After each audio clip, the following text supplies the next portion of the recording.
So for the people who have already been subscribed to me for quite a while, you know exactly what is happening now.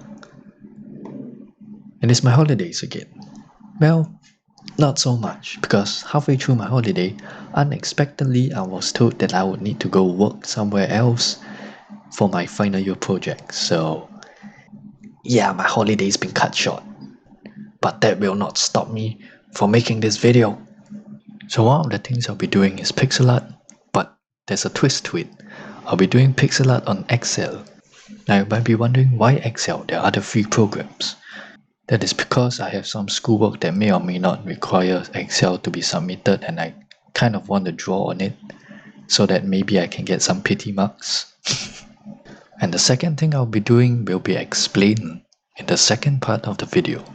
So let's just get right into the video. So I did do 2 pixel arts before this, but there's 2 reasons why I'm not going to add it to the video. 1, because they look like crap. And 2, because when you use Excel, what you normally get are cells in the shape of rectangles. And in pixel art, they're more or less squares, so this doesn't really fit. I tried to compensate using 2 rectangles, but as you can see, the height is still smaller than the length, which is not ideal. But that was before I realized I could just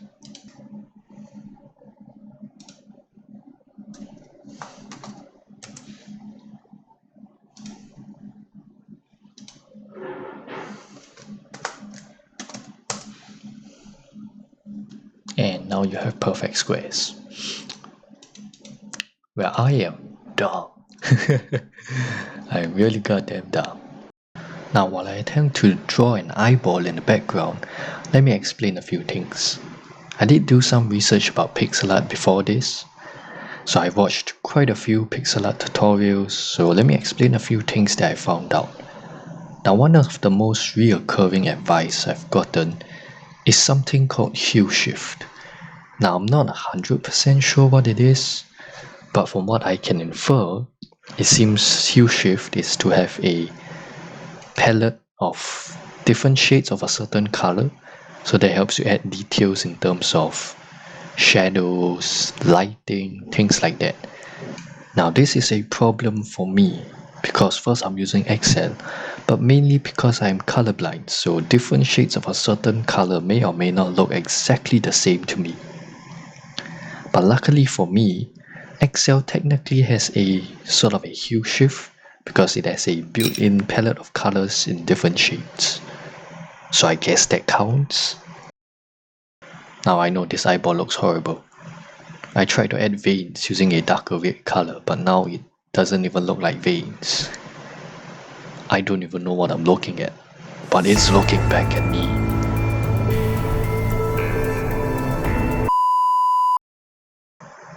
And afterwards I did just try to darken the outlines because the lighter colored outline is kind of killing me. It's very hard to see with my color blindness. It almost looks exactly the same as the background. Now one other thing I found from these pixel art tutorials is that the most important thing for us beginners would be to start with a smaller canvas. Now you might be wondering, why start with a smaller canvas? That is because a smaller canvas will require lesser details to be added, because there's not much you can do anyways, you have limited space. And as you increase your canvas size, you will be able to add more and more details to your pixel art. So most of these tutorials recommend an 8x8 canvas, which doesn't translate very well in terms of Excel, because an 8x8 canvas in Excel is very small.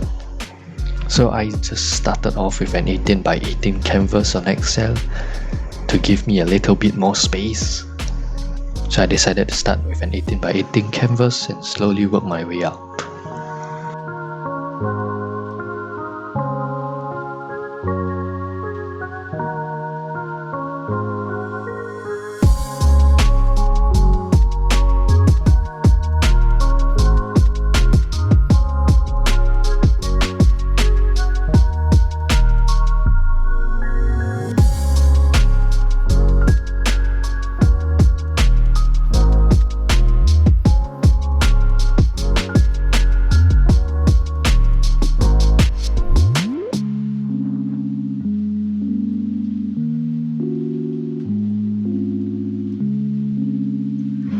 just a heads up, I never planned any of these pixel arts. I just hop on Excel and let my imagination run free. So the result of this pixel art was a pleasant surprise.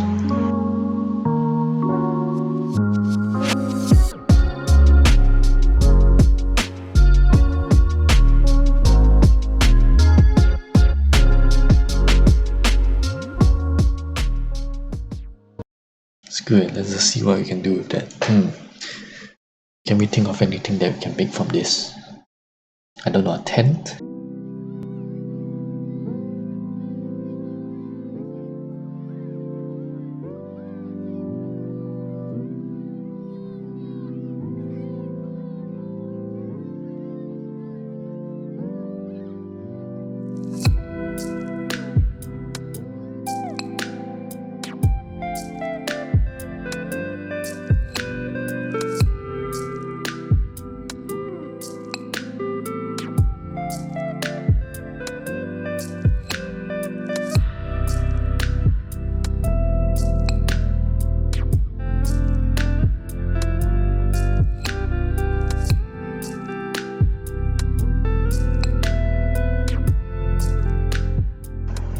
Alright, around here I thought about stopping, but honestly the pixel art looked very bland, so I decided to try my hand at making background.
Right, so for the next two pixel arts, I did increase the canvas size a little bit, but it didn't really affect much because I didn't really use the background anyways.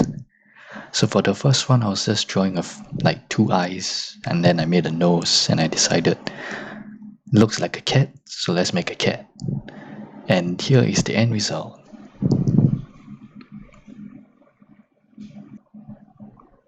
And as for the second one, I wanted to make something a little bit more original. So yeah, like I said, I increased the canvas size and I decided, let's just free my mind and do whatever I want to make. So I just started like scribbling on Excel. And this goddamn monstrosity came out of it. I don't even know what it is. This shall be my last pixel art for this video.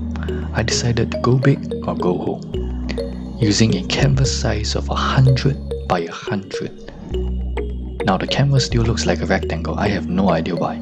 I should have set the squares to 1 centimeter by 1 centimeter, but for some reason the height is still longer than the goddamn width. I have no idea why.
Now for this pixel art, I tried to make a concept of night and day. So I made a sun and a moon on the other end. Now for the night time, I decided to make something that I think to me is very beautiful. Because I remember there was one night where I was out camping, and it was on another island away from my country, but I can still see the lights from the city, and it was a very amazing view. But unfortunately, I'm not able to fully copy that scene, so I try to make something like that with the cities in the distance and the water over there.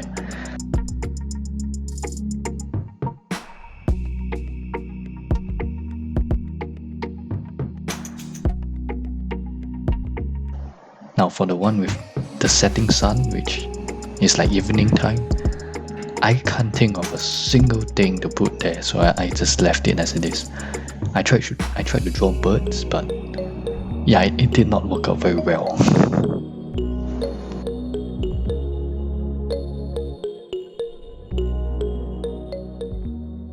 And tada, this is the end result of my pixel art on Excel.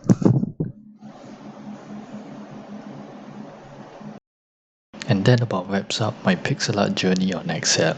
Now the end result wasn't as good as I wanted, but it was the best I was going to get considering how busy I was. But anyways, no time for the last speech. There is still a second part to this video. So let's continue with the video. Okay, so I've been playing Dauntless for a while now.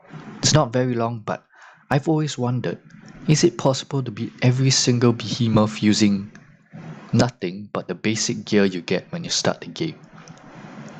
So in order to simulate that, I have created a new character slot using the gun as a weapon. Reason being, it's the only ranged weapon here. I don't want to get close to a behemoth using basic armor and weapons. Now for this challenge, beating every behemoth will be quite a stretch. So instead I'll be going to every single island and beating every one of these guaranteed behemoths that will spawn on the island. My end goal will be killing the Chronivore, which is a behemoth that must be summoned in a special way. So without further ado, let the hunt begin. Let's go. I will kill you. For glory. For the views. For my subscribers. Okay, let's just keep our distance.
Oh hey, I can destroy the trees. Deforestation. Out of my way, tree. Die!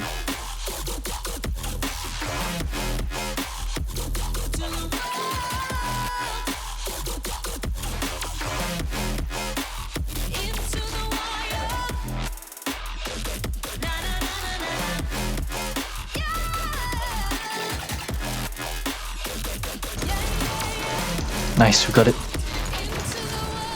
Chop it off. Yes! Still got this arm. Haha! Chop it off!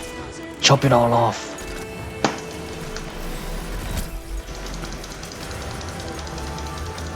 That's right! Chop it all off! He's knocking over the trees. He's killing the wildlife. He's destroying the environment. Out of my way, tree! Die!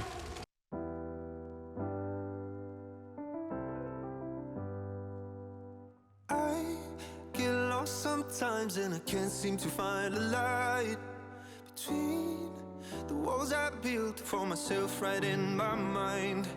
And then you came over and you showed me love. Oh, I just destroyed the tree too. I am destroying the environment as well. Oh, where did he go?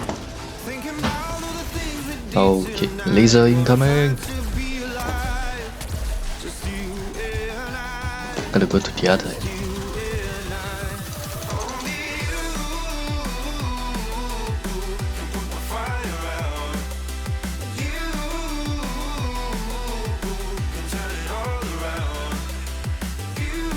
Time to fight the sky.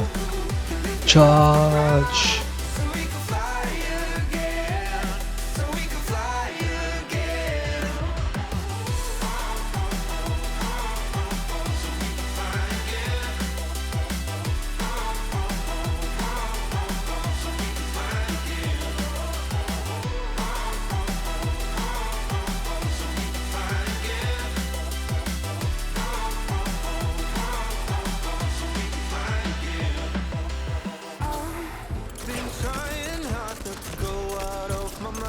Hey sir, I think your leg's sticking out. But if you keep saying that you've got to leave, then I'm gonna be alright. As long as you tell me that we ain't running out of time. Thinking about all the things we did tonight. What a time to be alive. Ooh. Just you and I. Just you and I. Got him. That's right. Taste the flag. Hua! I stabbed it right into his head.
Now at this point I was thinking to myself, technically items aren't considered part of my armor or weapon set. So if that were the case, this challenge does not bar me from using any items. Which means pylons, tonics and grenades are all okay to use. And so, as crazy as I am, I proceeded to make 100 plus barrage grenades. I will blow some stuff up. Alright, here buddy. I want some chicken wing for breakfast. This is weird. Okay, here we go. Grenade! I've never used this before. Oh crap. That's how you use it? I had no idea. Hold up, let me try it again. Okay. Grenade! Grenade! Yeah, that's right. I have hundreds of those grenades.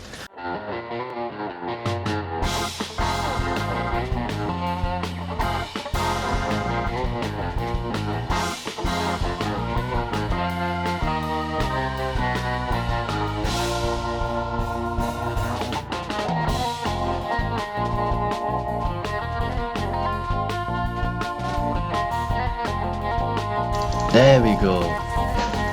Stupid bird. Let me use 2 grenades. Now I only have 100 left.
Die! Finish the job! Stab it in! Finish the job! Fatality!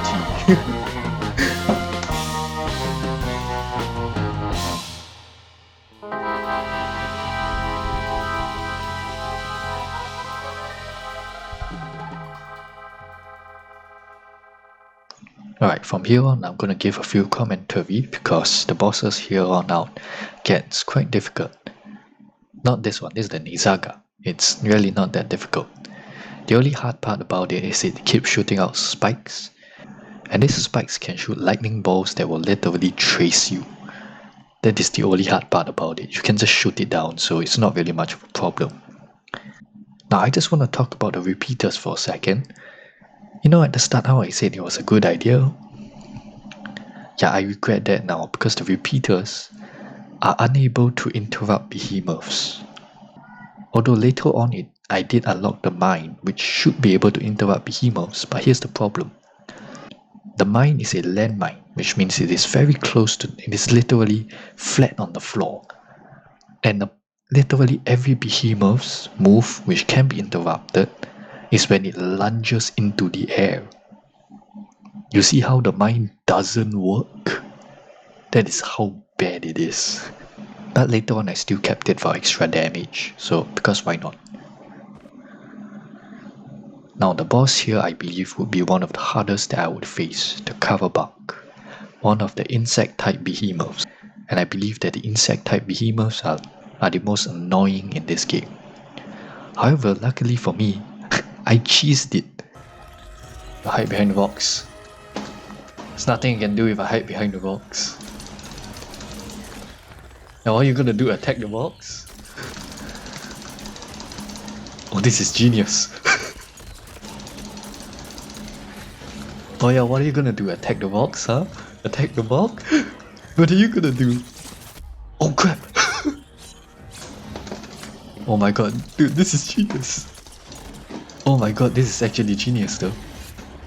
Come on, you gotta give me credit, this is genius. It's on the other end. Oh my god! Stupid blade just flew up and over the wall. Yes! The rock strategy. Yes! Perfect strategy. Use the rock to your advantage. Now the boss after that, the Savat, I think that's how you say it. I thought this boss would give me the most problems because it dashes around a lot. But surprisingly, I have gotten used to its attack patterns and I read it like an open book, which made it very easy to beat it. Oh, I know what you're doing. I know your strats. Oh crap, I do not know your strats. Oh, nice try. I read that move. I read it, boy. I read your moves. I'm reading its moves. Oh my god, I am reading its moves. Okay, here's the perfect time to use it. Yes! Now the following bosses were slightly were way easier, like the Velomer.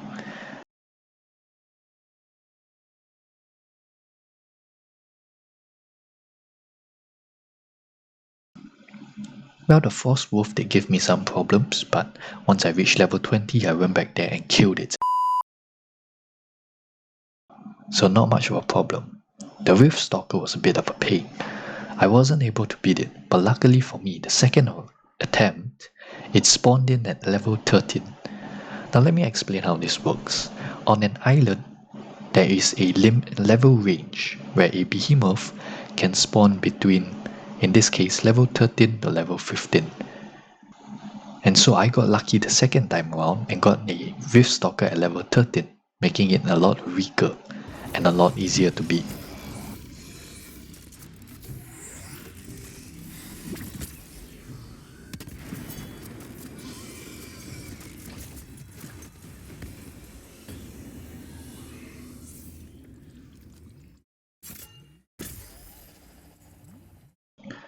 Now for the next few behemoths, I won't bother giving any commentary and we'll go back to the montage. Because they were pretty easy and I literally killed hundreds of Rezakiri, so if I can't kill this one, I am an embarrassment.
Allow me to show you my best hiding spot on Cape Fury.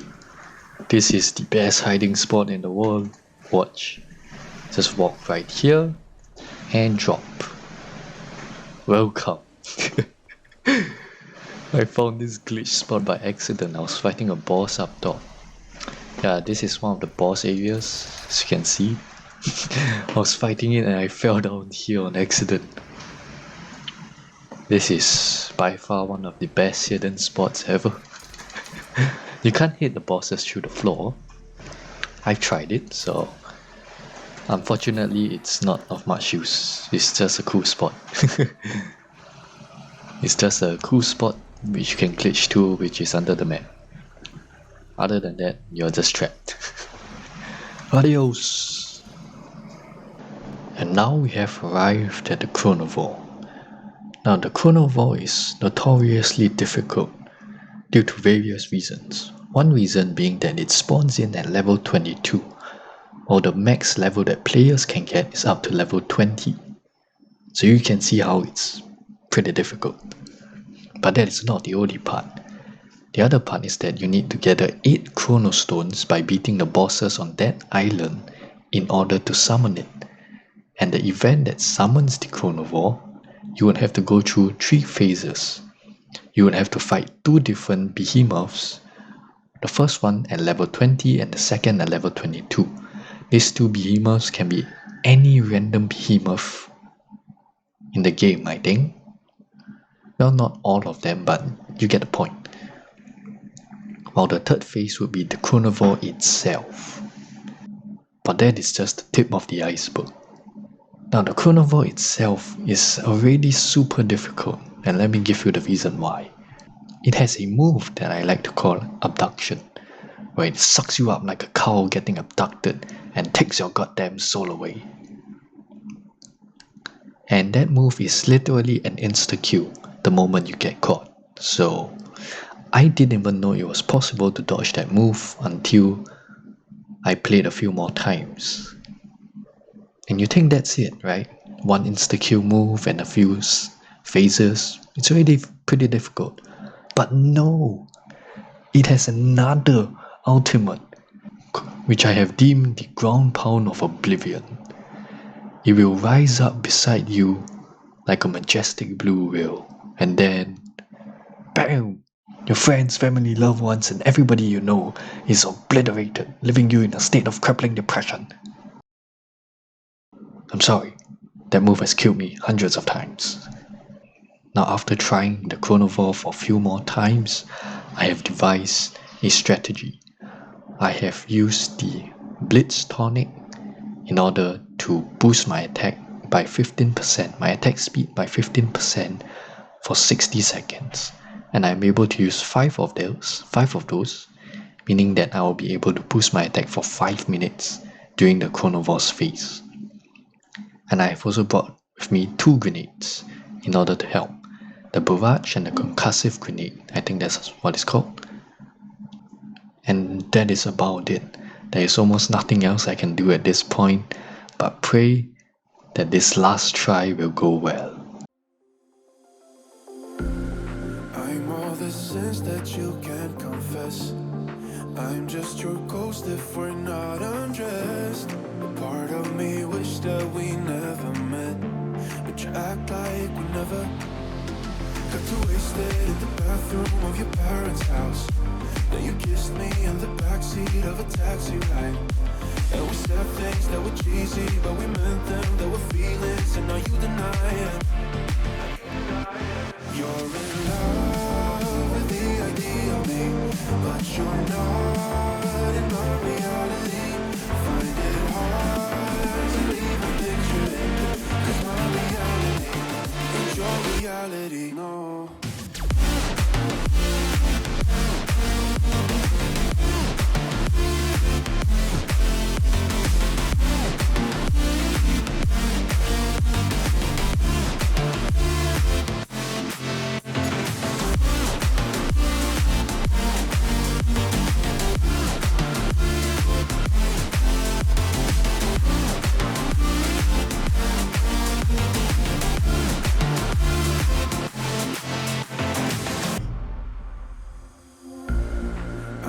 The sins that you can't confess. I'm just your ghost if we're not undressed. A part of me wish that we never met, but you act like we never. Got too wasted in the bathroom of your parents' house.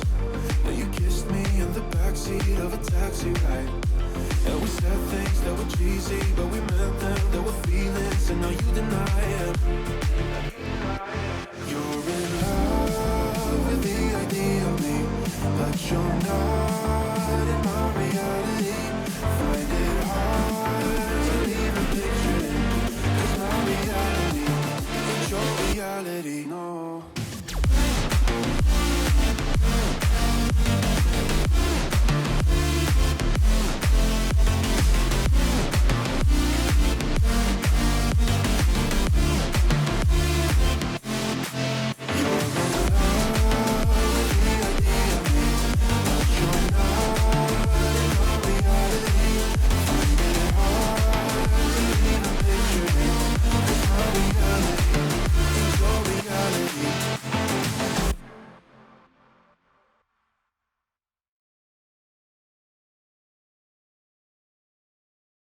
and last time has run out, and I am unable to beat the chronivore.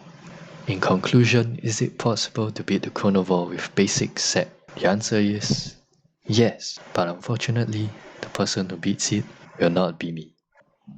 Alright, I guess this is the end. I hope you guys have enjoyed this very long video. The editing process literally took so long. I sat down for 2 whole days to edit this. But I guess that's all I really want to say. And until next time, stay safe, stay strong, and have a nice day. Bye.